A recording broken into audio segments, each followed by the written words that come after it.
तिथं पीएन साहेब चेअरमन म्हणून राहिले.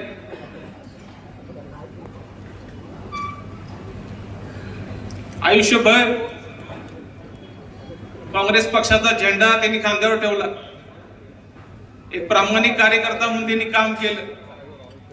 नेहमी आपल्या कार्यकर्त्यांसाठी झटले.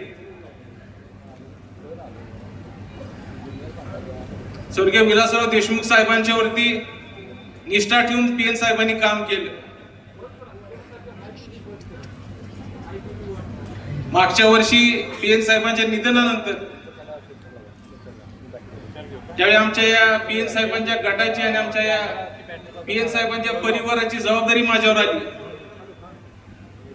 त्यावेळी सगळे कार्यकर्ते दादा ज्या पद्धतीने पीएन साहेबांच्या बरोबर राबले, त्याच्या पुढे दोन पावलं जाऊन माझ्या पाठीमागे राहिले.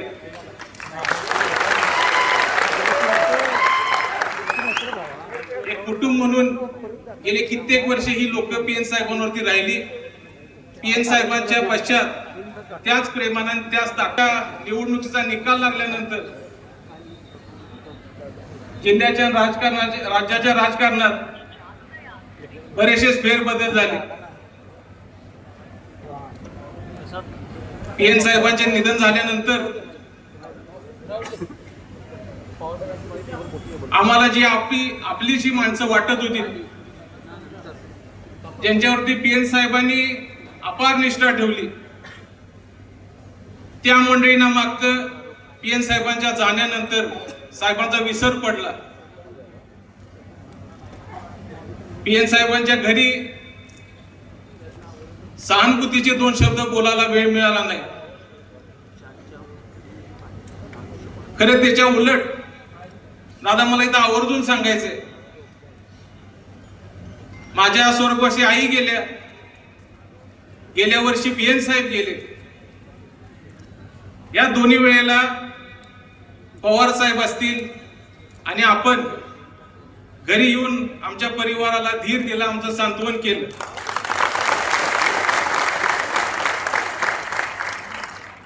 माझे आजोबा बोंद्रे दादांपासून, पवार साहेबांपासून, स्वर्गीय पीएन साहेबांपासून दादा आमचं आणि पवार घराण्याचं नातं राहिले.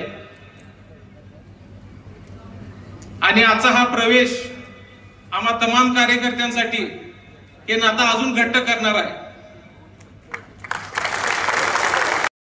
आज जरी इथं प्राथमिक स्वरूपात माझा प्रवेश इथं झाला असला तरी दादा ही बसलेली तमाम जनता आज बसून राष्ट्रवादी काँग्रेसची कार्यकर्ते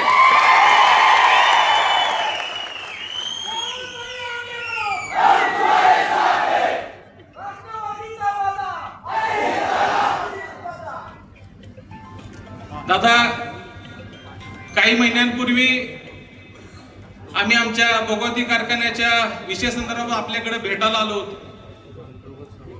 आपण अगदी पहिल्या भेटीमध्येच आम्हाला कारखान्याला मदत करायचं आश्वासन दिलं. त्यानंतर काही दिवसांनी आपण बोलून आम्हाला या पक्ष प्रवेशासाठी सांगितलं. त्यावेळी मी आपली परवानगी घेऊन सांगितलं आपल्याला की मला माझ्या कार्यकर्त्यांवरती बोलायला पाहिजे. खरं तर निवडणुकीनंतर एक खदखद आमच्या सगळ्यांच्या मनात होती. त्याला अनेक कारणं होती दादा. आणि हे सगळं चालू असताना नेमकी तुम्ही आम्हाला हाक दिली. गेल्या महिन्याभरामध्ये आमच्या कार्यकर्त्यांची मी चर्चा केली, त्या सगळ्यांची बोलणं केलं आणि या सगळ्यांच्या सहमतीनं, सगळ्यांच्या साथीनंच आम्ही या निर्णयाला आलो.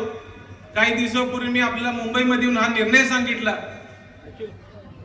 आणि आपण अगदी आवर्जून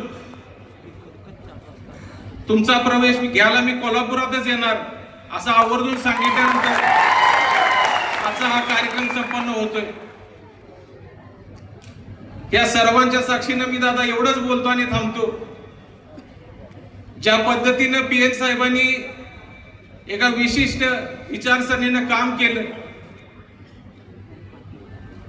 एका घराण्यावरती आयुष्यभर निष्ठा ठेवली, इथून पुढच्या काळामध्ये मी आणि तमाम जनता आपल्याशी आणि आपल्या पक्षाची प्रामाणिक आणि एकनिष्ठ राहणार आहे।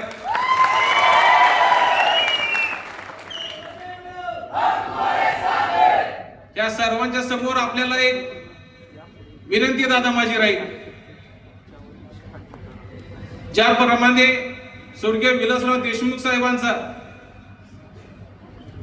स्वर्गीय PN साहेबांवरती नेहमी एक पाठीवर हात होता, ज्या पद्धतीने आमच्या कार्यकर्त्यांची कुठली अडचण असली तर ती सोडवण्यासाठी देशमुख साहेबांनी नेहमीच आम्हाला मदत केली, त्याच पद्धतीने उद्याच्या काळामध्ये दादा आमच्या कार्यकर्त्यांच्या प्रत्येक अडचणीला आपण पाठीचे हात ठेवावा आणि आमची कामं व्हावी एवढीच आपल्याकडून आधीच मी अपेक्षा ठेवतो।